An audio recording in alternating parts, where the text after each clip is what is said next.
चलिए बेटा, the dam important topic Kirchhoff's law, title number 3.13। ठीक है,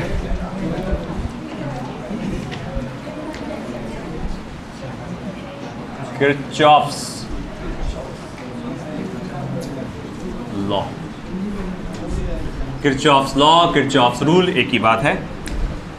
बहुत बहुत बहुत बहुत बहुत इंपॉर्टेंट टॉपिक है ना। ये तो टॉपिक पे क्वेश्चन आएगा ही आएगा। अब ये जो किरचॉफ्स लॉ है, दो टाइप के लॉ है। एक है Kirchhoff's current law, Kirchhoff's current law, या जिससे जंक्शन लॉ भी कहा जाता है, जंक्शन लॉ भी कहा जाता है। और दूसरा है किरचॉफ्स वोल्टेज लॉ, जिसे लूप लॉ भी कहा जाता है, loop law. Kirchhoff's current law and Kirchhoff's voltage law, है ना। शॉर्ट में हम इसको KCL और इसको शॉर्ट में KVL कहते हैं। दोनों बहुत इंपॉर्टेंट है और आसान है, ऐसा कोई खास नहीं। KCL आसान है, KVL में थोड़ा शुरुआत में बच्चे थोड़ी गड़बड़ करते हैं। तो what is first of all Kirchhoff's current law?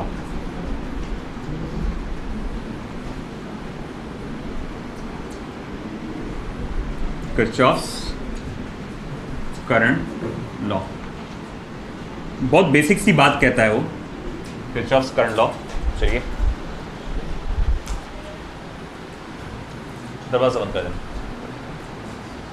The algebraic sum of current, the algebraic sum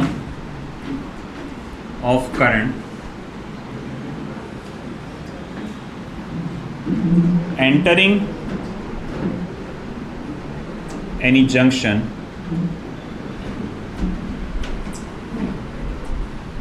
is equal to, यहां से बोर्ड का चालू हो गया तुम्हारे, algebraic sum of current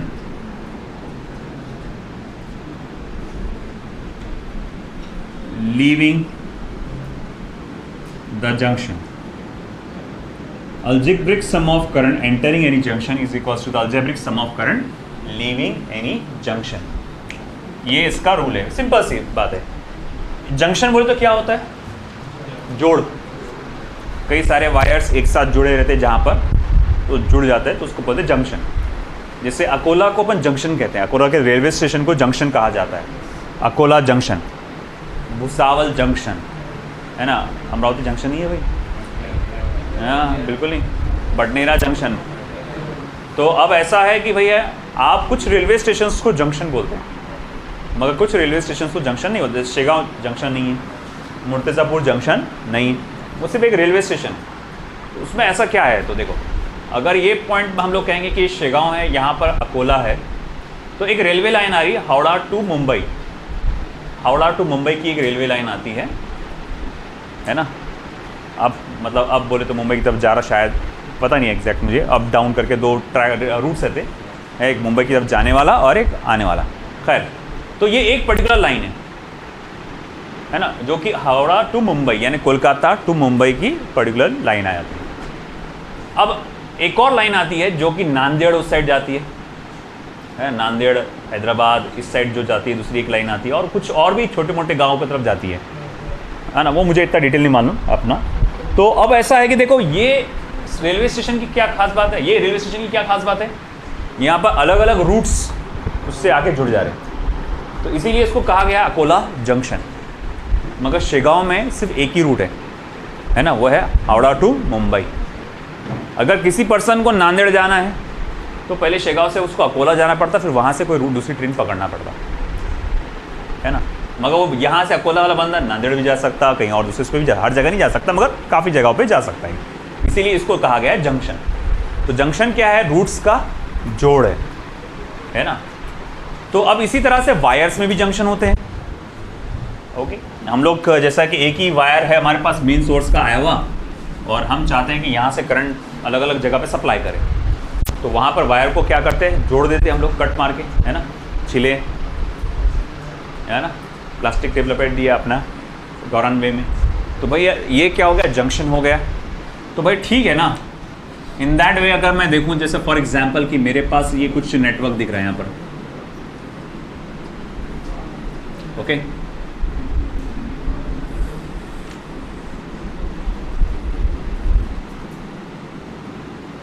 एक और ले लेता हूँ मैं लाइन।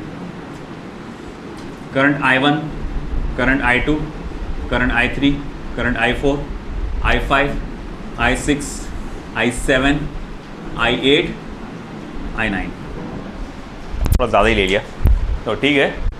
आपके पास कुछ 9 सेगमेंट्स यहाँ पर दिख रहे हैं आपको, और मैं बोल रहा हूँ कि ठीक है भाई, आप इस जंक्शन पे, जंक्शन ये है आपका जंक्शन O, इस पे KCL लगाओ, किरचॉफ्स करंट लॉ, इस पे लगाइए। तो अब KCL लगाने पे हम क्या लगा सकते हैं, बताओ कितना करंट एंटर हो रहा है, I1 एंटर हो रहा है, I3 एंटर हो रहा है, I4 एंटर हो रहा है, I6 एंटर हो रहा है, I8 एंटर हो रहा है। कितना करंट बाहर जा रहा है, I2 बाहर जा रहा है, I5 बाहर जा रहा है, I7 बाहर जा रहा है, I9 बाहर जा रहा है। तो ये सारे करंट जो एंटर हो रहे हैं उनका सम, और जो सारे करंट बाहर निकल रहे हैं उनका सम हमेशा क्या आएगा, इक्वल। शॉर्ट में इसको ऐसा लिखा जाता है, summation I in summation I out, है ना। जितना करंट एंटर हो रहा है उनका सम, जितना करंट बाहर निकल रहा है उनका सम, ये कैसा आएगा, सेम आएगा, इक्वल आएगा। ये बात समझ में आ गई आपको, ठीक है। अब ऐसा है कि चलो ठीक है, ये बात तो हमारे पल्ले पड़ गई कि ये समेशन I है, मगर इसी लॉ को लिखने का एक और तरीका है, इसी लॉ को लिखने का एक और तरीका है ना। बोले क्या है, अल्टरनेटिव स्टेटमेंट।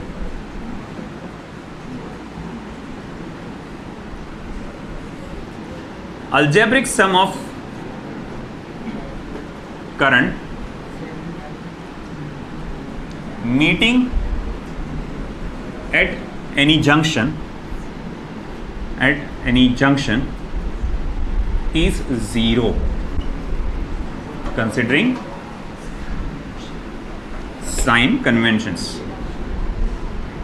अब देखो यहां पर इसने सिर्फ वर्ड क्या इस्तेमाल किया, मीटिंग।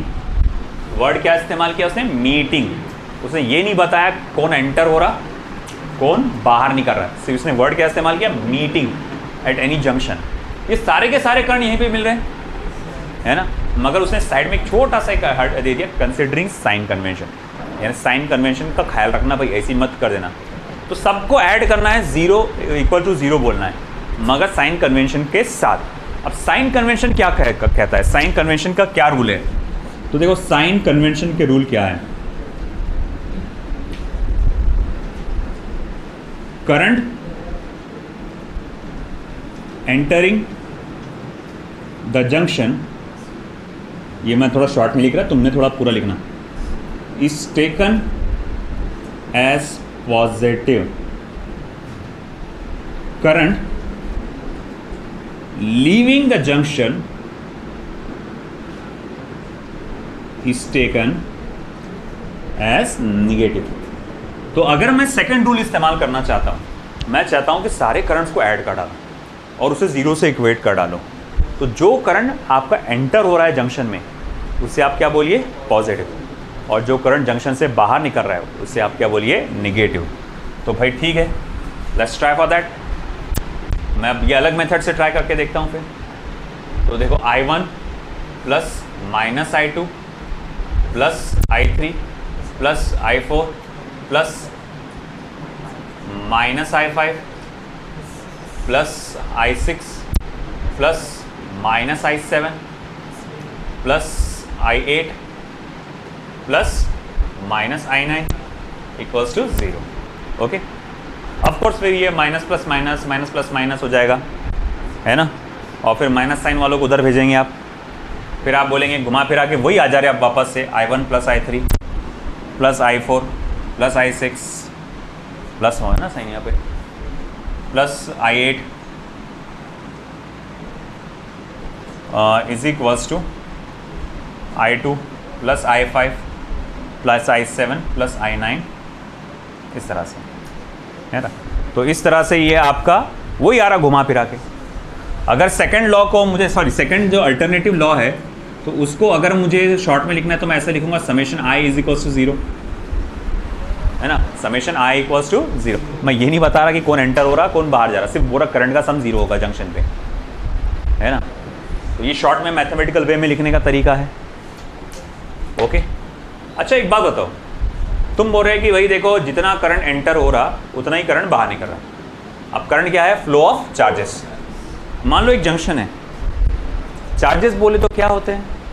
एटम, मतलब positive electrons, positively charge nucleus, electrons, है ना। ये चलो इलेक्ट्रॉन्स पकड़ लो, है ना, इलेक्ट्रॉन्स का फ्लो करंट होता है ना। मान लो एक पर्टिकुलर जंक्शन पकड़ा मैंने, देखो उस जंक्शन में ऑलरेडी कुछ इलेक्ट्रॉन्स तो होंगे पहले से मौजूद। जंक्शन बोले तो क्या है? जो भी जोड़ होगा आपका वो वहाँ मेटल होगा तो वहाँ क्या होंगे? इलेक्ट्रॉन्स होंगे, फ्री इलेक्ट्रॉन्स, है ना। मगर मैंने देखा करंट के फ्लो की वजह से कुछ इलेक्ट्रॉन्स उसके अंदर एंटर होते हैं, कुछ इलेक्ट्रॉन्स उसके अंदर एंटर होते हैं। मान लो पहले से 100 इलेक्ट्रॉन्स वहाँ पर मौजूद थे, बाद में 50 इलेक्ट्रॉन एंटर हुए। जब 50 इलेक्ट्रॉन एंटर हुए तो 50 यहाँ से निकल भी जाएंगे, फिर टोटल अमाउंट कितना हुआ? 100 ही रहा। मान लो 60 एंटर हुए, पहले 100 थे उसमें 60 ऐड हुए, जैसी 60 ऐड हुए वैसी 60 जैसे निकल गए, टोटल अमाउंट कितना रहे? 100 ही। तो तुम कभी भी झाँक कर देखो तुमको क्या नजर आएगा? टोटल नंबर ऑफ चार्जेस तुमको कितने नजर आएंगे? सेम ही नजर आएंगे। तो इसीलिए कहा जाता है Kirchhoff's current law deals with law of conservation of charges, है ना। ये इंपॉर्टेंट एमसीक्यू है, मैंने बोला था कि आता एमसीक्यू, अभी शायद अभी या पिछले इसमें आया था, है ना, बोर्ड एग्जाम में भी आया था। ये इंपॉर्टेंट है, note. KCL deals with law of conservation of charges, they deal with law of conservation of charges। ये याद रखना भैया, इस पे क्वेश्चंस बनते हैं एमसीक्यू के, ठीक है। चलिए फिर कुछ एग्जांपल्स लेते हैं KCL से रिलेटेड, फिर जाएंगे KVL पे।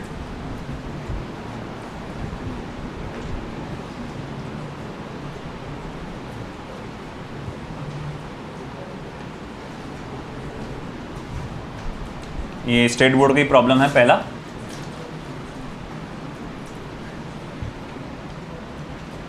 Figure shows current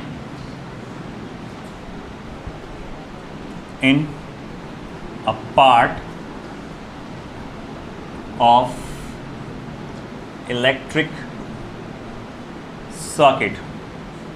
Full stop. Find current X. Find current X, current X की वैल्यू ढूंढ के निकालिए। तो भाई क्या सर्किट है, चलो देखते हैं।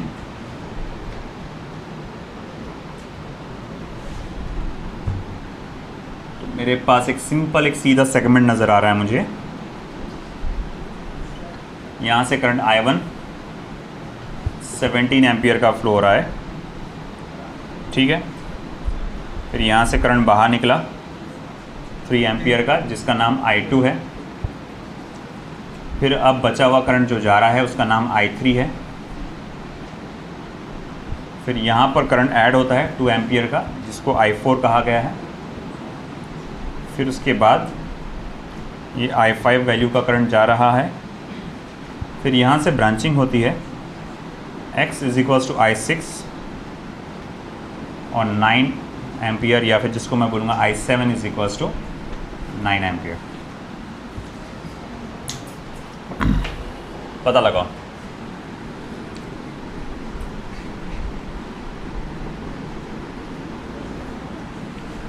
कितना एंटर हुआ? 17। कितना निकल गया? 3 निकल गया। तो 17 माइनस 3 14। तो I3 की वैल्यू आ जाएगी 14 एम्पियर्स। फिर आगे बड़ा उसमें कितना ऐड हुआ? 2 एम्पियर, तो कितना हो गया? 16, यानी I5 की वैल्यू हो गई 16 एम्पियर। अब उसमें से एक गया 9 एम्पियर और इधर गया 6। तो हम जानते हैं I5 इज इक्वल्स टू क्या होगा, I6 प्लस I7, है ना। जंक्शन लॉ क्या कहता है, current enter in the junction is equals to current leaving the junction. तो मैं यहाँ लिखूंगा I5 is equals to I6 by I7 by KCL। ये लिखना, देखो भाई ये बोर्ड का है ना, बोर्ड में ये सब बताना पड़ता है, बाई किरचॉफ्स करंट लॉ, है ना। यहाँ भी तुमको बताना पड़ेगा भाई, मैं बता देता बोर्ड के हिसाब से कैसे लिखना पड़ेगा तुमको। देखो ये जंक्शन का नाम दिया हुआ है B, ये जंक्शन का नाम दिया C, आई थिंक शायद से ये D नाम दिया हुआ, नहीं भी दिया हुआ तो अपन अपने मन से नाम दे दे रहे। तो एट जंक्शन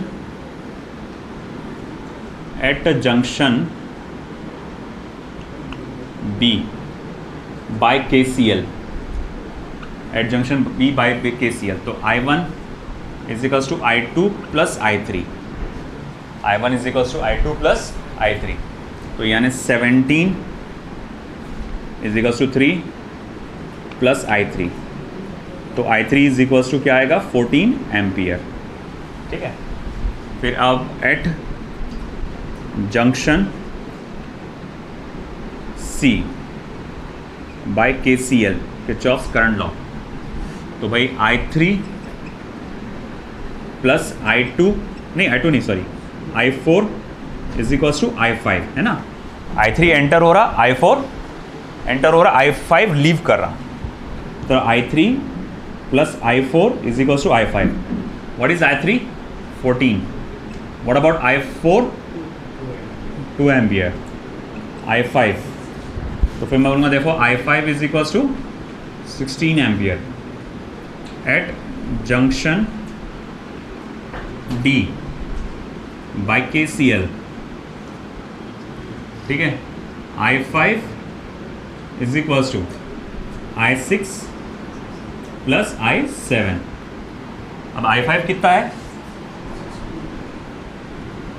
I5 कितना है आपका 16, I6 जो कि कितना है x है, चलो x plus 9, x is equals to 16 minus 9, 7 ampere. ऐसा, ये बोर्ड में तुमको ऐसा लिखना पड़ेगा। नहीं इतना टेंशन नहीं लेने का, बस इतना गया हाँ इतना, अच्छा समझा, लिखो। पहले कितना अच्छा था जब PMT था, तो एक दिन में सिर्फ KCL पढ़ाते थे हम लोग, आराम से धीरे धीरे 45 मिनट का लेक्चर होता था, है ना। हंसते खेलते, फालतू के जोक्स मारते, फालतू के एग्जाम्पल्स देते हुए, टाइम पास करते हुए, है ना। 45 मिनट का लेक्चर, एक दिन में KCL हो गया, काम ख़त्म। आज के लिए इतने का भी, उस पर भी दिसंबर नवंबर में पोर्शन ख़त्म भाई। नीड आया या जब से calculate the current I in the given circuit. अब देखो ये बोर्ड का नहीं है तो अपन उसको इतना बारीकी से नहीं करेंगे, एक स्टेप्स लिख के अपन डायरेक्ट करेंगे। तो ये किस तरह से दिया हुआ है सर्किट, यहाँ करंट एंटर हो रहा है 10 एम्पियर का, यहाँ गया 2 एम्पियर का, यहाँ गया 8 एम्पियर का, यहाँ गया 12 एम्पियर का, यहाँ गया 20 एम्पियर का, यहाँ गया 16 एम्पियर का, फिर यहाँ से निकला I, पता नहीं कितना हुआ ये, और फिर इसमें से गया 12 एम्पियर, और फिर यहाँ से गया 4 एम्पियर, ये रहेगा आपका 6 एम्पियर। पक्के में 16 दिया हुआ है ना भाई, हाँ ठीक है। करंट I की वैल्यू पता लगाओ।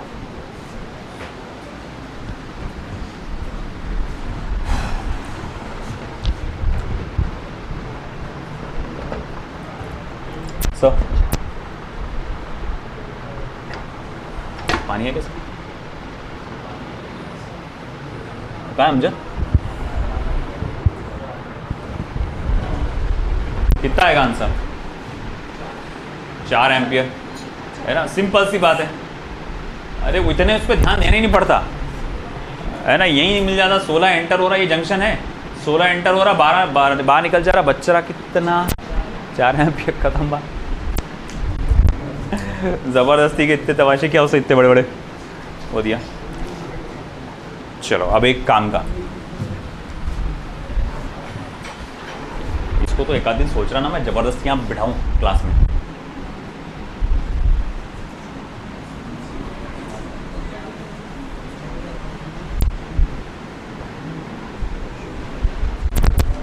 ठीक है, next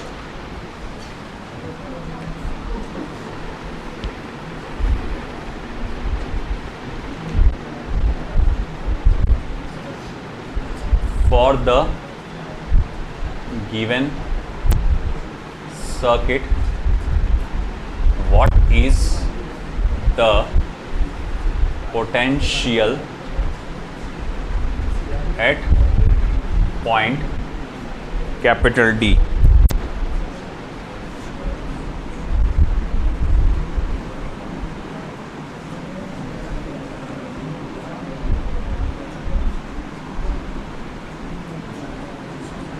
Om,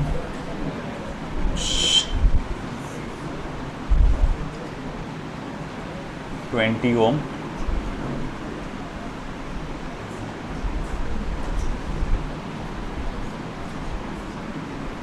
30 ohm, point A, point B, point C, point D. ये है 70 वोल्ट पर, यहाँ से करंट आ रहा है I1, या फिर मैं करंट बताता ही नहीं अभी। 70 वोल्ट पर, ये है 0 वोल्ट पर, और ये है आपका 10 वोल्ट पर। हाँ, जंक्शन लॉ लगाकर आपको पॉइंट डी का पोटेंशियल पता लगाना है। Just tell me one thing, current हमेशा कहाँ से कहाँ फ्लो होता है? हाई पोटेंशियल से लो पोटेंशियल की तरफ। सबसे हाईएस्ट पोटेंशियल कौन सा है बताओ? 70 वोल्ट। राइट साइड के जितने भी 2 टर्मिनल्स है, तुमको नहीं लगता कि उसके मुकाबले तो ये ज़्यादा है, कम है?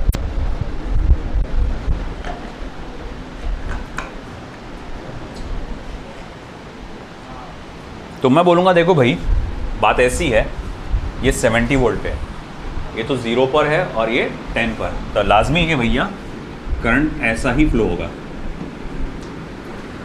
Isn't it? मतलब ये पहले से दिया हुआ नहीं है, ये अपन पहचान रहे हैं सर्किट को देखकर।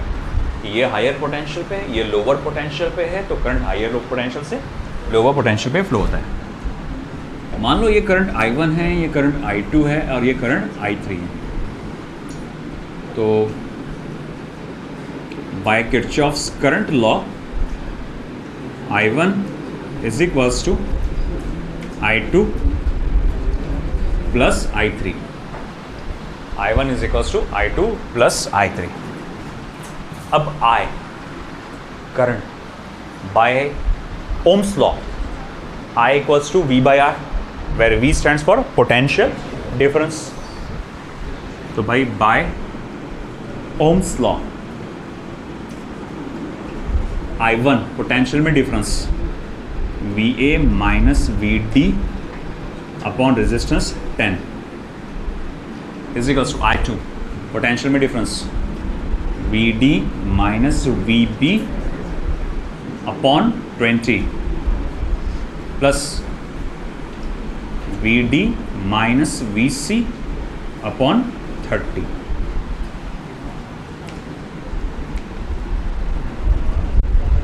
ठीक है, VA 70 माइनस VD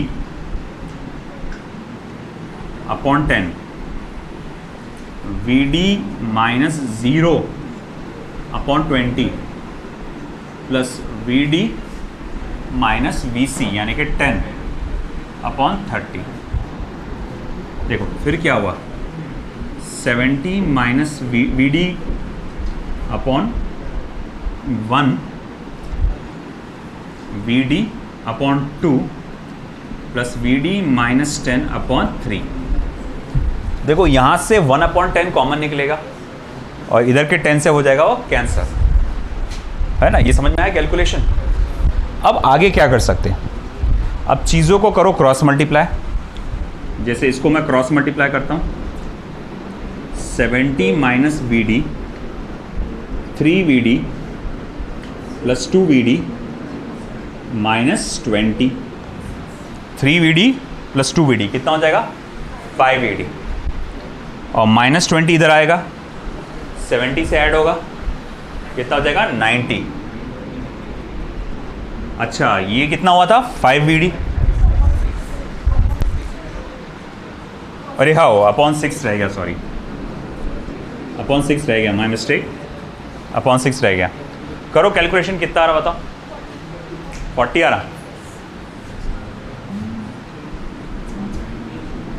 40 वोल्ट,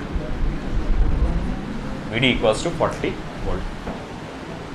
ठीक, लिखो।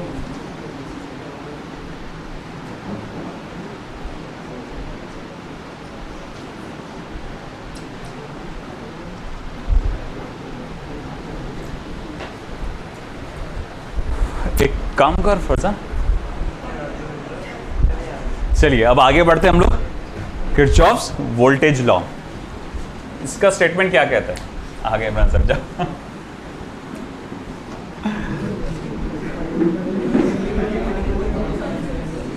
The algebraic sum of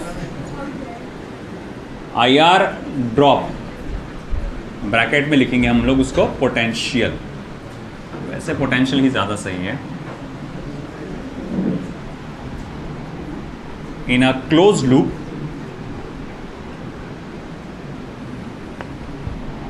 is equal to applied EMF in the circuit. The algebraic sum of IR drop or potential in a closed loop is equal to applied EMF in the circuit. Simple सी बात है, एकदम simple सी बात है। ये क्या जो कहना चाह रहा है, 40 वोल्ट था बस लिखा हुआ। आप एक सर्किट इमेजिन कर लीजिए,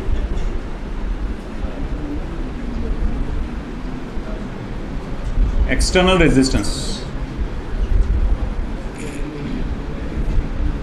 ओके, EMF,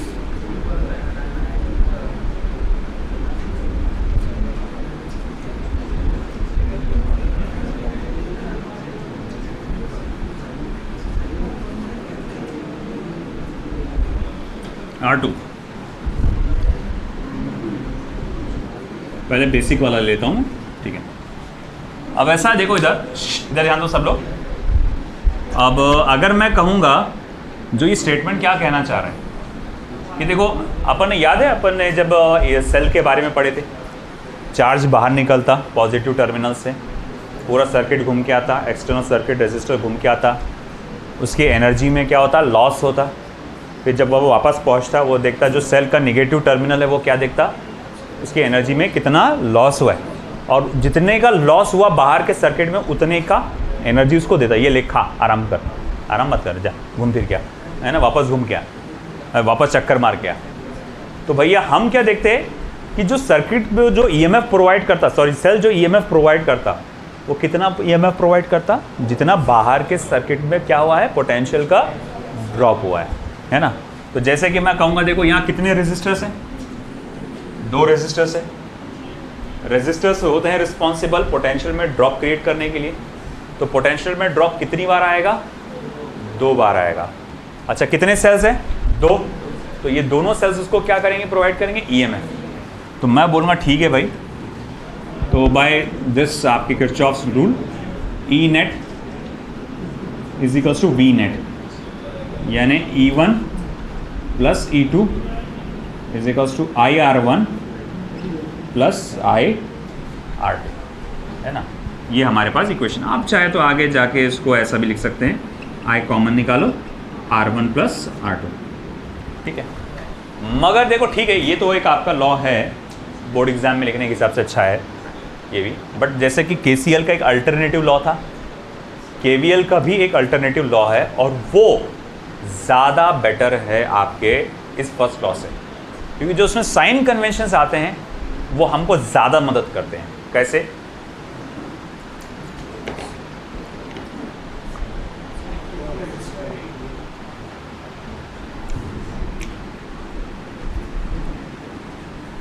R2 लिखा मतलब होगा वहां पर, है ना, बाहर का रेजिस्टेंस हो सकता।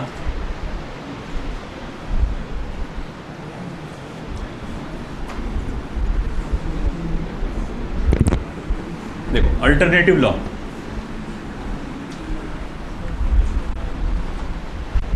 ये भैया ये लॉ जो लगाते हैं ना, इसका अच्छे से समझना कैसे लगा रहे। तो alternative statement, alternative statement,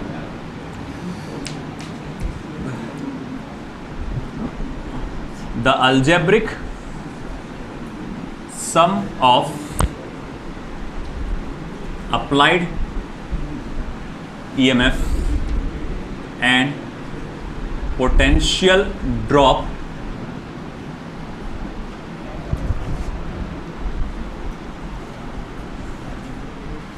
in a circuit is always 0 considering sign convention, considering sign conventions, sign convention का ख्याल रखते हुए। Algebraic sum of applied EMF and potential drop, अब IR ड्रॉप लिखा मैंने पिछली बार भी, IR क्यों लिखा मैंने, है ना, क्योंकि जो पोटेंशियल में जो ड्रॉप आता है ना, उसको अपन IR से रिप्रेजेंट करते हैं, करंट इनटू रेजिस्टेंस, इसीलिए। तो ठीक है, अब यहाँ क्या बोला उसने कि भाई ये कंसिडरिंग साइन कन्वेंशंस, यहाँ पर बोला कि summation E plus summation IR equals to 0, है ना, summation E plus summation IR equals to 0, सारे EMF का सम प्लस सारे IR का सम क्या रहेगा, 0 के बराबर रहेगा, मगर साइन कन्वेंशन का ध्यान रखते हुए। अब साइन कन्वेंशन का बेसिक रूल क्या कहता है, तो साइन कन्वेंशन का बेसिक रूल क्या कहता है, if we travel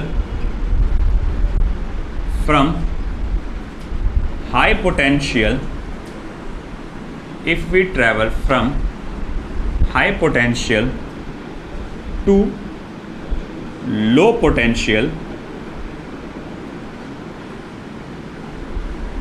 the applied EMF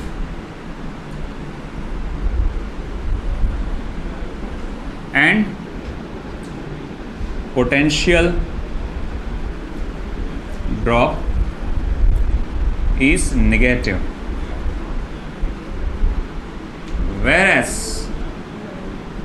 if we travel from low potential to high potential,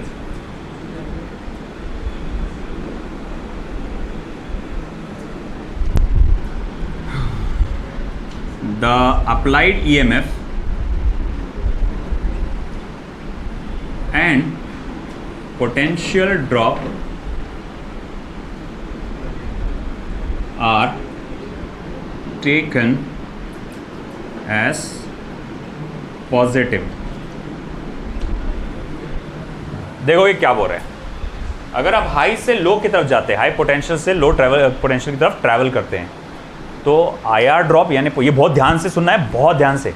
I know situation ऐसी है कि आप लोग बहुत ज़्यादा टायर्ड है ना, मगर फिर भी आप ट्राई करो फोकस करने के लिए, है ना। कैसा है, अगर आप हाई पोटेंशियल से लो पोटेंशियल की तरफ ट्रैवल करते हैं तो पोटेंशियल ड्रॉप और EMF दोनों को निगेटिव माना जाता है, और अगर आप लो पोटेंशियल से हाई पोटेंशियल की तरफ ट्रैवल करते हैं तो दोनों को पॉजिटिव माना, है ना। अगर भाई आप मान लो आप भाई टॉप लेवल के भाई पहले SP हुआ करते थे आप, है ना, आपको डिमोट करके भैया आपको बना दिया गया है हवलदार, तो एसपी से हवलदार बना दिया है ना आपको, तो डोंट यू थिंक ये नेगेटिव चीज़ है? हाँ, हवलदार से एसपी बनना पॉजिटिव चीज़ है। तो हाई से लो पे जाना नेगेटिव है, लो से हाई पे जाना पॉजिटिव है। अब ऐसा है, ये अप्लाई कैसे होता है सर्किट पे? जब भी आप सर्किट पे केवीएल स्टडी करते हैं, जब भी किसी सर्किट पे केवीएल अप्लाई करते हैं तो एक लूप के अंदर क्लोज लूप के फॉर्म में अप्लाई करते हैं। जैसे एक लूप दिख रहा बना हुआ, तो ए बी सी डी ए। हालांकि देखो जो लूप केवीएल बना था क्लोज लूप के लिए बना था स्पेसिफिकली, मगर इसको बाद में मॉडिफाई करके ओपन लूप के लिए भी इस्तेमाल किया जा सकता है, मतलब ओपन लूप में भी इसको यूज़ किया जा सकता है। तो कैसे देखो, अब जैसे यहाँ पर हमने कहा कि मैंने यहाँ लूप को स्टडी करूँगा मैं कि भाई मैं केवीएल अप्लाई कर रहा हूँ, तो मैं कहता हूँ मैं I am applying KVL in clockwise direction. तो loop A B C D A पे मैं केवीएल अप्लाई कर रहा हूँ। जब आप करंट की सेम डायरेक्शन में जा रहे हैं, गौर से सुने, गौर से सुने, हाँ, जब करंट की सेम डायरेक्शन में जा रहे हैं और रास्ते में मिला रेजिस्टर, रास्ते में मिला रेजिस्टर, कौन मिला? रेजिस्टर। तो आई आर को आप निगेटिव लिखेंगे, आई आर को आप क्या लिखेंगे? नेगेटिव। सिंपल सी बात है ना। अरे भाई आपका करंट ऐसा आ रहा, रेजिस्टर है, रेजिस्टर पोटेंशियल में क्या करता है? ड्रॉप क्रिएट करता है, मतलब इसके पहले का रीजन हाई होगा और इसके पहले दूसरे बाद का रीजन लो होगा। तो जब आप ऐसा जा रहे हैं करंट की सेम डायरेक्शन में, तो आप करंट की सेम डायरेक्शन में जा रहे हैं, तो ऑफ कोर्स आपको पहले कौन मिलने वाला है? हाई पोटेंशियल, दूसरा बाद में क्या मिलने वाला? Low potential.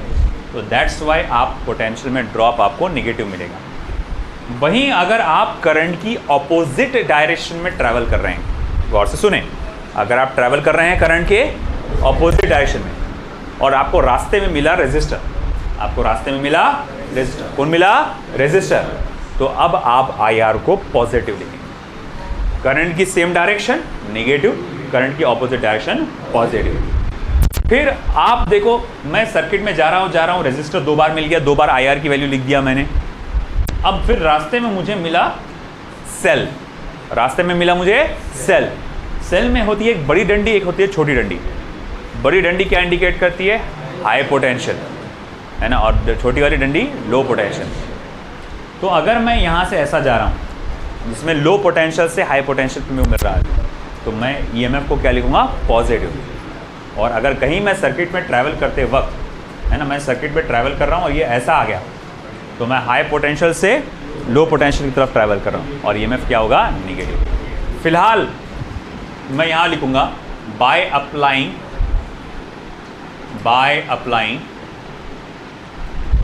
KVL in loop A B C D A। पूरा कंप्लीट करना, A से B, B से C, C से D, D से A। जहाँ से शुरू किए थे वहाँ पर ख़त्म करो। देखो आप A से B पे ट्रैवल करो, A से B पर, सब लोग ध्यान से हो, A से B पर, A से B पे एक करंट की सेम डायरेक्शन में ट्रैवल कर रहा हूँ मैं। अरे हाँ या ना? तो करंट IR क्या रहेगा? निगेटिव, तो माइनस IR1। वही करंट I B से C पे भी गया करंट की, तो माइनस IR2। अब C से D पे जाओ तो प्लस E, और अब जाओ तो D से A पे प्लस E1 इक्वल्स टू 0।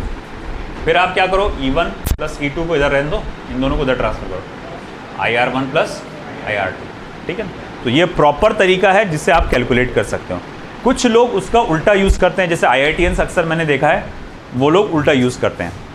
वो जब आप हाई से लो पे जाते हैं तो वो निगेटिव की जगह पॉजिटिव बोलते हैं, करंट की सेम डायरेक्शन में जाते हैं तो पॉजिटिव बोलते हैं। वो इस वजह से, उसे वो नहीं है असल में। वो लोग इसलिए बोलते हैं कि शुरुआत में जब भी आप अपन जो ट्रेडिशनल लॉ है उसको जब फॉलो करते हैं तो ज़्यादातर इक्वेशन माइनस में आती है, ज़्यादातर चीज़ें उसमें माइनस में आ जाते हैं।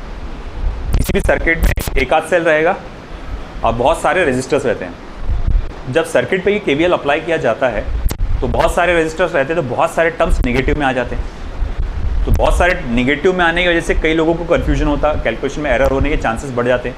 तो कुछ लोग वो क्या करते हैं, उल्टा लॉ अप्लाई करते हैं, लॉ के रूल्स को उल्टा फॉलो करते हैं। But that doesn't matter, that मतलब रिजल्टेंट वैल्यू को चेंज कुछ भी नहीं आता। मगर इतना भी हाई लेवल पे अपना स्टडी नहीं करना है ना, अपने को बेसिक सर्किट से स्टडी करना है, तो हम ट्रेडिशनल जो रूल है उसी को फॉलो करेंगे। आया समझ में? ठीक है, ये लिख लो।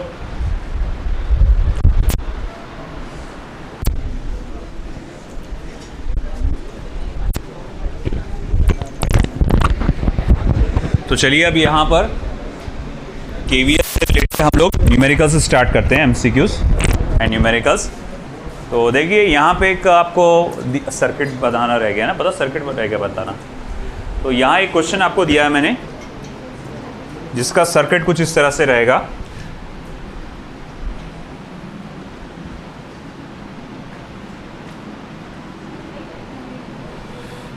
ये एक्सटर्नल रेजिस्टेंस है कैपिटल आर, और फिर उसके बाद ये सेल है जिसका ईएमएफ E1 है, इसका आई थिंक इंटरनल रेजिस्टेंस है R1। ये एक और सेल का इंटरनल रेजिस्टेंस है R2, और ये सेल है ईएमएफ E2 का। करंट I1 यहाँ से फ्लो हो रहा है, करंट I2 यहाँ से फ्लो हो रहा है। तो ये सर्किट आपको दिया गया है, this is the given circuit, और आपसे कहा गया है पहचानो इनमें से कौन सी इक्वेशन जो लिखी गई है according to the circuit that is correct one. अब देखो सबसे पहले तो नामकरण कर दो इनका, A B C D E F। एक और चीज़ समझ में आती है, करंट I1 इधर से आ रहा है, करंट I2 भी इधर से आ रहा है, दोनों मिलकर एक साथ यहाँ फ्लो होंगे, तो total current will be I1 plus I2, है ना। तो total current will be I1 plus I2, isn't it. अब क्या करना है हमको, KVL अप्लाई करना है। अब देखो सर्किट को गौर से स्टडी करो, यहाँ पर आपको E2 और E1 दिखा, ये ऑप्शन में सिर्फ E1 है और इसमें सिर्फ E2 है। देखो मतलब क्या है, पहले मैं इसको चेक करता हूँ। मतलब एक ऐसा सर्किट चुना गया है, एक ऐसा सर्किट चुना गया है जिसमें E2 भी आ जाए, E1 भी आ जाए। अब वो कैसे पॉसिबल है, अगर मैं ये लूप सेलेक्ट करता हूँ F C D E F, अगर मैंने ये लूप पर KVL अप्लाई करके देखा तो उसमें E1 भी आएगा और उसमें E2 भी आएगा। बस चेक ये करना है कि वो जो इक्वेशन है वो सही है क्या। तो चलिए जाते हैं उसके पीछे। हम सबसे पहले अप्लाई कर रहे हैं KVL in loop F C D E F। F C D E F पर मैंने KVL अप्लाई किया, इज दैट इट। चलो निकालो, अब सफ़र शुरू करो। F से C पर जा रहे हैं, पहले कौन मिला, अरे भैया पहले कौन मिला, I मिला। नहीं वो I को नहीं देखने का, सेल को देखने का, रेजिस्टर्स को देखने का। पहले कौन मिला, सेल, सेल का ईएमएफ E1। अच्छा आप कहाँ से कहाँ ट्रैवल कर रहे, बोलो बोलो बोलो, हाई से लो, अरे बड़ी डंडी से छोटी ना, high potential to low, high से लो पे जाने पे नेगेटिव, तो इसीलिए -E1। देखो ये मानता मैं इसमें थोड़ा, कई लोग उसको जल्दी से कैप्चर नहीं कर पाते, लॉ के रूल्स को नहीं समझ में आया, पूछो मेरे से याद से, है ना। अब देखो गौर से, यहाँ से आगे गए, पहले सेल मिल गया था, अब आगे गए कौन मिला, है ना। हमको दो चीज़ों को देखना पड़ता, एक तो सेल देखो या फिर रेजिस्टर देखो। अब कौन मिल गया, रेजिस्टर। अब ये रेजिस्टर मिल गया तो ये क्या क्रिएट करेगा, पोटेंशियल में ड्रॉप। अच्छा करंट की सेम डायरेक्शन में ट्रैवल कर रहे हैं या ऑपोजिट, ऑपोजिट, तो वो plus I1 R1, potential drop जो रहेगा पॉजिटिव रहेगा, है ना। ये समझ में आ गया क्या। फिर से देखो, आप F से C पे ट्रैवल करें, है ना। सबसे पहले कौन मिला, सेल, और आपने देखा कि आप सेल की बड़ी डंडी से छोटी यानी हाई पोटेंशियल से लो पोटेंशियल की तरफ ट्रैवल कर रहे हैं, इसलिए ईएमएफ को क्या लेंगे, नेगेटिव। फिर मैंने क्या गया, आगे देखा कौन मिल गया, रेजिस्टर। जैसी रेजिस्टर मिला आपको, देखो करंट का डायरेक्शन कैसा है, करंट का डायरेक्शन कहाँ देखना पड़ता है, रेजिस्टर में। तो करंट का डायरेक्शन कहाँ है, ऑपोजिट है, तो भाई ऑपोजिट है तो plus current multiply by resistance यानी कि पोटेंशियल ड्रॉप। सी से डी पर कुछ है क्या, कुछ है क्या, कोई सेल है, कोई रेजिस्टर है, नहीं, तो वहाँ कुछ भी नहीं होने वाला। अब आगे बढ़ो, डी से जाओ ई पे, कौन मिला, सेल, ईएमएफ E2, ठीक है। तो नेगेटिव से पॉजिटिव पे जा रहे कि लो से हाई पे जा रहे कि हाई से लो पे जा रहे, आप लो से हाई, ईएमएफ पॉजिटिव आए। तो प्लस E2। फिर आगे जाओ, कौन मिला? रेजिस्टर में क्या देखना पड़ता? करंट की डायरेक्शन, करंट की सेम डायरेक्शन में ट्रैवल कर रहे क्या ऑपोजिट? तो minus I2 R2 equals to 0। अब चेक करो, पहली वाली इक्वेशन के हिसाब से मैंने ये बनाया था, क्या ऐसा कुछ है क्या? प्लस E2 हाँ है, माइनस I2 R2 हाँ है, प्लस E2 तो माइनस E1 हाँ है, माइनस I1 R1 नहीं, यहाँ गड़बड़ हो गया है ना, ये माइनस हो गया। तो इसी वजह से ये वाला सर्कल इक्वेशन क्या है, गलत है। समझा गया? मैंने इस पे से पहचाना E2 और E1 को देखकर कि ये वाले लूप की बात कर रहा हो। समझा ना ये? ठीक है। अब जरा बताओ, इसको देख के बताओ कि कौन से लूप की बात किया इसने। हाँ, इसमें तुम बताओ E1 है क्या? इस इक्वेशन में देखो E1 है क्या? अगर मैंने ये लूप को वापस से लिया तो उसमें E1 E2 दोनों आने वाले।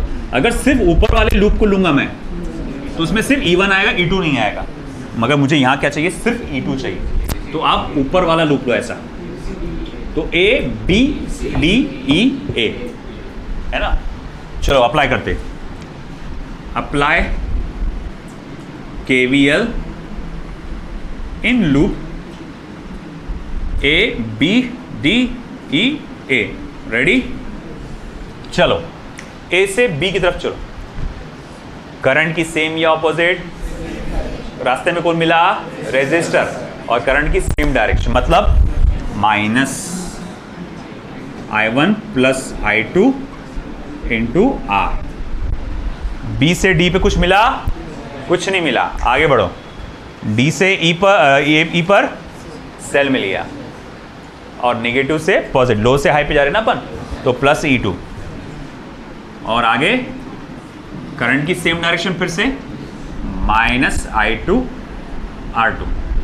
फिर यहां से कुछ है क्या? नहीं है, खाली है, वापस पहुंच गया अपन, इक्वल्स टू 0।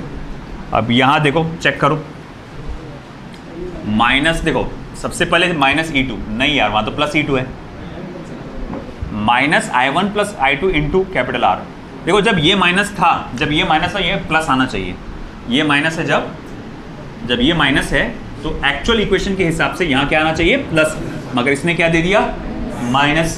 तो भैया साफ बात है कि ये इक्वेशन भी गलत है कि नहीं? साइन कन्वेंशन में हमको पता चल जा रहा गलत है। चलो ठीक है, अब तीसरी इक्वेशन को चेक करो। इसमें क्या है? E1 है, E2 है क्या? नहीं है। अब सिर्फ E1 है, मतलब कौन सा लूप है? A B C F A। तो applying KVL in loop A B C F A, A B C F A। चलो अप्लाई करो, A से B पे जाओ, minus I1 plus I2 into R। B से D पे जाओ, सॉरी C से C, B से C पे जाओ, कुछ है क्या? कुछ नहीं है। गौर से देखो, आप कहाँ से कहाँ जा रहे हैं?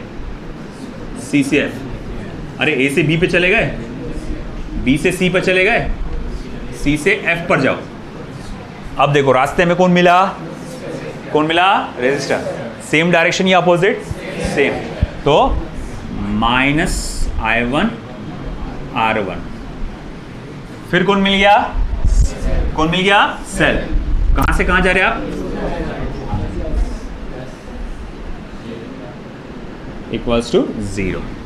अब चेक करो तीसरा वाला, plus E1 minus I1 R1, minus नहीं, ये दोनों माइनस चाहिए थे, इसने क्या करा? प्लस।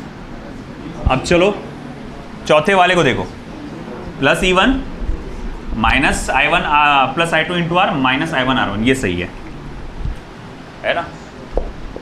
आया समझ में? देख उसको मैच करके देख, जब ये minus I1 I2 into capital R है ना, और माइनस I1 R1 है और प्लस E1 है, इक्वल्स टू 0। आया समझ में? तो ये KVL अप्लाई करने का तरीका लिख लो। अरे एक चीज़ तो मैं बोलना ही रह गया KVL के बारे में, जैसे KCL deals with law of conservation of charge, KVL deals with law of conservation of energy, है ना। ये लिख लो यहाँ पर, आप जहाँ ये साइन कन्वेंशन हुआ, ये इक्वेशन हुआ ना, नोट करके लिख दो, KVL deals with law of conservation of energy.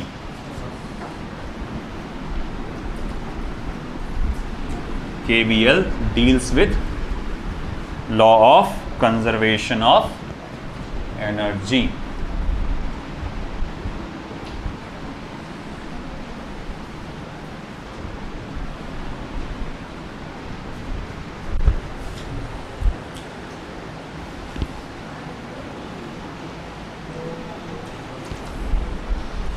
चलिए अगला क्वेश्चन फ्रॉम स्टेट बोर्ड, और इस टाइप के क्वेश्चन अक्सर पूछे जाते हैं बोर्ड एग्जाम में भी और नीट में भी.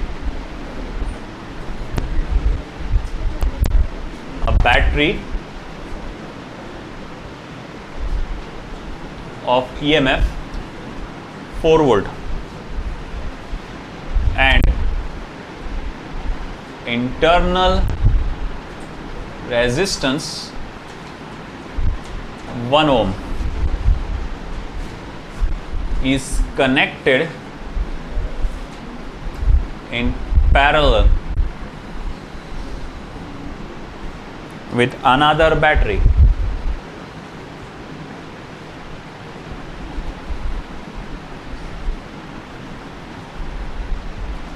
of EMF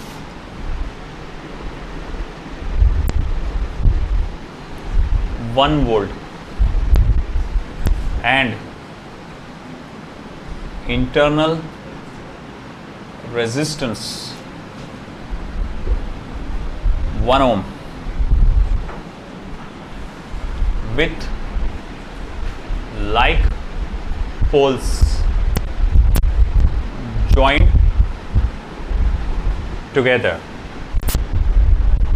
with like poles joined together. First stop. The combination is used to send current through an external resistance of 2 ohm. First stop. Calculate the current through the external resistance. Calculate the current through the external resistance.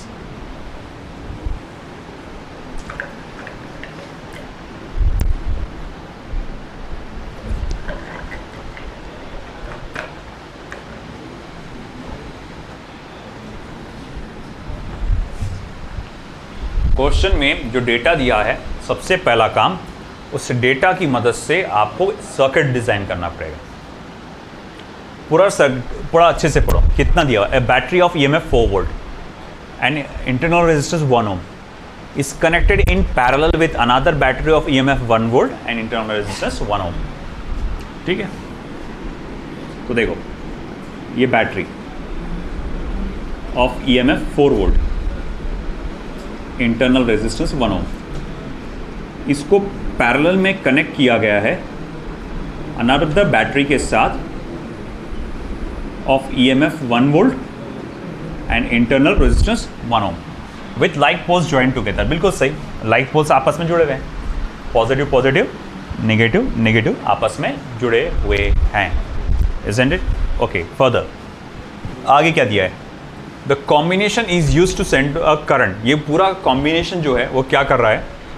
It is sending a current through an external resistance of 2 ohm. ये एक external resistance को current दे रहा है. ये external resistance 2 ohm का है. ये combination मिलकर उसको करंट दे रहा है. मान लो ये करंट I1 जनरेट कर रहा है, ये करंट I2 जनरेट कर रहा है. ऑफ कोर्स ये करंट फिर कितना होगा? I1 plus I2. Calculate the current through the external resistance. उसने कहा करंट पता लगाइए through flowing through the external resistance. अब कैसे पता लगाएंगे आप यहाँ पे, है ना?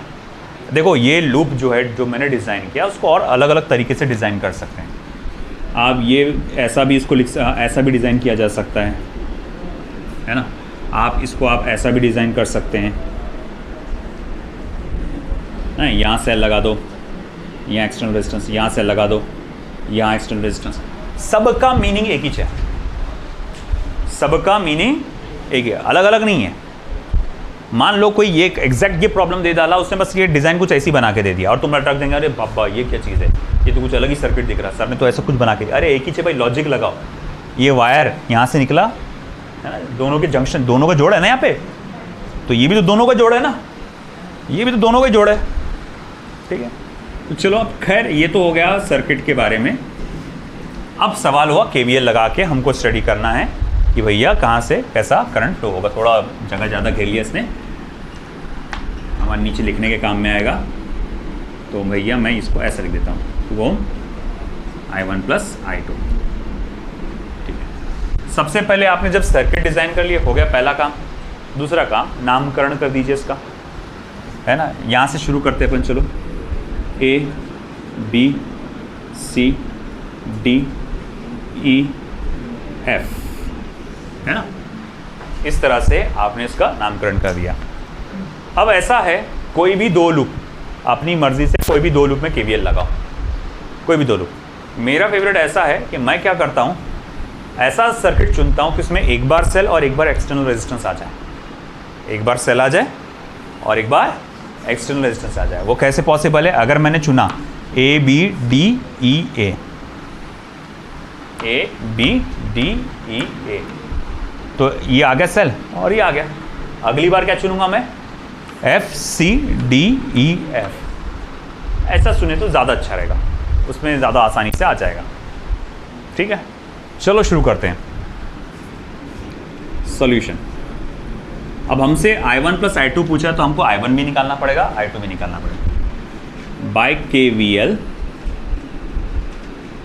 इन loop A B C F A, A B C F A पे क्या कर रहे हैं आप? KVL लगा रहे हैं। रेडी? चलो लगाओ। A से B पे जाओ, A से B पे जाओ। रास्ते में कौन मिला? सेल। रास्ते में कौन मिला? सेल। आप उसके हाई से लो पे जा रहे हैं कि लो से हाई पे जा रहे हैं? हाई से लो। पहले बड़ी डंडी मिली, बाद में छोटी मिली ना, तो हाई से लो, तो इसीलिए -4, ठीक है। फिर थोड़ा और आगे जाने पे कौन मिला? रेजिस्टर। आप करंट की सेम डायरेक्शन में कि ऑपोजिट? अपोजिट। तो IR पॉजिटिव रहेगा, current multiply by resistance. Current कितना है? I1। रेजिस्टेंस कितना है? 1, यानी कि +1 मल्टीप्लाई बाय I1, है ना। B से D पे जाओ, कुछ है क्या? D से E पे जाओ, रेजिस्टेंस मिला। करंट की सेम या ऑपोजिट? अपोजिट।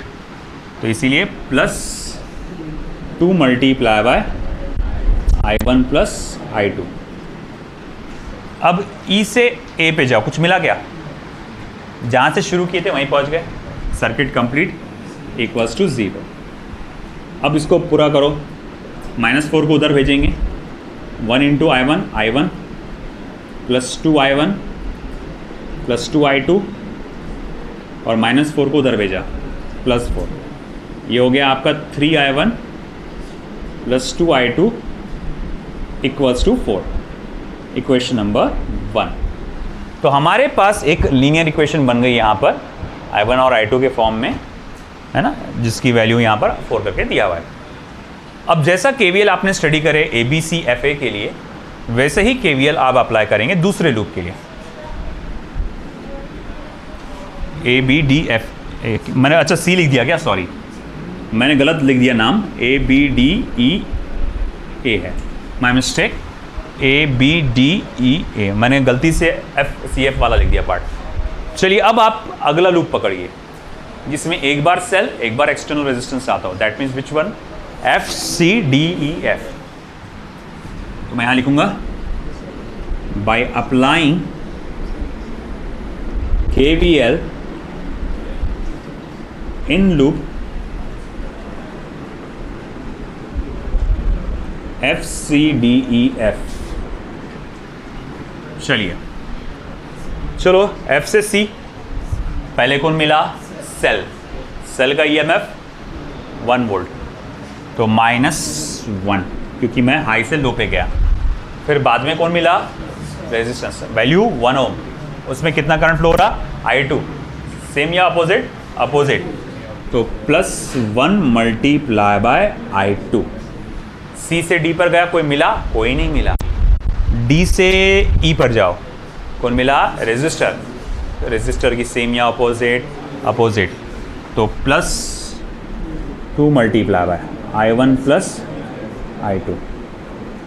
ठीक है, अब E से A पे जाओ, कोई मिला? नहीं। Circuit complete, value 0। अब आगे -1 plus I2 plus 2I1 plus 2I2 equals to 0। -1 को मैं भेजूंगा उधर, 2I1 अकेला है, तो वो हो जाएगा 2I1 plus 3I2 is equals to 1, और ये रहा मेरा इक्वेशन नंबर 2। आ गया 2I1 प्लस 3I2, और ये हो गया इक्वेशन नंबर 2। अब आगे क्या? अब आगे करना ये है हमें कि इक्वेशन नंबर 1 और इक्वेशन नंबर 2 को सॉल्व करना है। साइमल्टेनियस इक्वेशन को सॉल्व करने का तरीका मालूम है ना? 9th-10th में पढ़े होंगे आपने। चलिए let's go for it then. अब मुझे क्या चाहिए? सिर्फ I1 की वैल्यू या I2 की वैल्यू चाहिए। अब अगर मैंने इक्वेशन नंबर 1 को 2 से मल्टीप्लाई किया और इक्वेशन नंबर 2 को 3 से मल्टीप्लाई किया और दोनों को सब्ट्रैक्ट किया अगर मैंने, तो मुझे I2 की वैल्यू मिल जाएगी। तो देखो क्या चीज?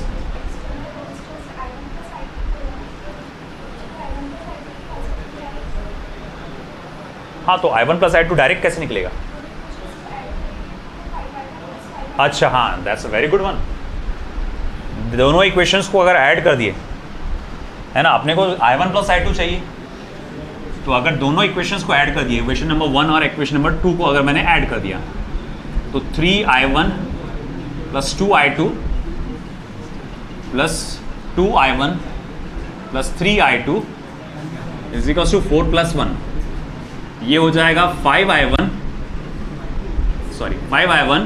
Plus 5I2 is equals to 5, और I1 plus I2 is equals to क्या रहेगा? 1 एम्पियर। Very good Ayesha. तो ये आपको 1 एम्पियर डायरेक्टली I1, क्योंकि अपने को I1 प्लस I2 चाहिए, तो डायरेक्टली आपको क्या दे देगा? वो 1 एम्पियर दे देगा, है ना। बट इन केस मुझे दूसरा पार्ट भी बताना ज़रूरी है, क्योंकि ये इस सिचुएशन में हो गया। मोस्ट ऑफ द सिचुएशन में I1 और I2 इस तरह से निकाले नहीं जा सकेंगे, I1 प्लस I2 नहीं निकाले जा सकेंगे, क्योंकि वैल्यूज कुछ अलग आएगी। तो इस सिचुएशन में क्या, फिर साइमल्टेनियसली सॉल्व करो, है ना। तो इक्वेशन नंबर 1 क्या करा था मैंने? Multiply by 2 minus equation number 2 multiply by 3। तो चलो 1 को करो 2 से मल्टीप्लाई, 6I1 और plus 4I2 is equals to 8, और दूसरी इक्वेशन क्या थी? 2I1, उसको 6I1 हो जाएगा, 3 से मल्टीप्लाई करेंगे तो प्लस 6I2, है ना। एक मिनट, मैं कैसे मल्टीप्लाई किया उसको? 3 से, 9I2 इज इक्वल्स टू 3। इसको करना है सब्ट्रैक्ट, तो ये तो कैंसिल हो जाएगा, 4 माइनस 9 5, और ये कितना और आपका फिर 8 माइनस 3 8 माइनस 3 5, तो minus 5I2 is equals to 5, I2 is equals to फिर आ रहा है -1 एम्पियर। ये आके I2 की वैल्यू। अब I1 की वैल्यू निकालने के लिए किसी भी एक इक्वेशन में डाल दीजिए। Therefore from 2, equation number 2, 2I1 plus 3 times of -1 is equals to 1, 2I1 -3 equals to 1, -3 उधर जाएगा क्या होगा? +3, तो 2i1 और ये हो जाएगा 4i1 is equals to 2 ampere. Therefore i1 plus i2 is equals to, वो क्या रहेगा, 2 plus -1 that is equals to 1 ampere, है ना। तो इन केस अगर आप वैसे सॉल्व नहीं कर पा रहे, उससे आंसर नहीं आ रहा डायरेक्टली, तो फिर आपको ये मेथड सॉल्व फॉलो करना पड़ेगा, है ना। और है ऐसा, बोर्ड में बहुत सारे ऐसे क्वेश्चंस है। बोर्ड बुक के सबसे आसान वाला मैंने ले लिया यहाँ पे, और बाकी का एक और है, मतलब तुम एक बार झलक देख लेना उसने टेक्स्ट बुक में, उससे बहुत कॉम्प्लिकेटेड नंबर्स दिए हुए हैं, उससे कैलकुलेशन बहुत ज़्यादा आड़ा टेढ़ा जा रहा है, बहुत ज़्यादा टाइम कंज्यूमिंग हो जा रहा है। मेथड पूरा यही है, डिप्टो यही मेथड फॉलो करना है आपको, है ना। बस उसमें नंबर्स ऐसे हैं जिसके लिए कैलकुलेशन हार्ड हो जा रहा है, उसके बहुत 1/63 ऐसा कुछ तो भी उसके आंसर्स बहुत डेंजर आंसर आ रहे हैं। तो उसको बस एक बार देख लेना कि क्या किया, कैसे किया। बट मैं थोड़ा सा उनका समझदारी है उनमें इतनी, ऐसा मैं होप करता हूँ कि भैया वो लोग ऐसे क्वेश्चंस एग्ज़ाम में नहीं डालेंगे कि जिसकी कैलकुलेशंस इतने डेंजरस जा रहे हैं। लेट मी सी, कहाँ गया फिज़िक्स की टेक्स्ट बुक।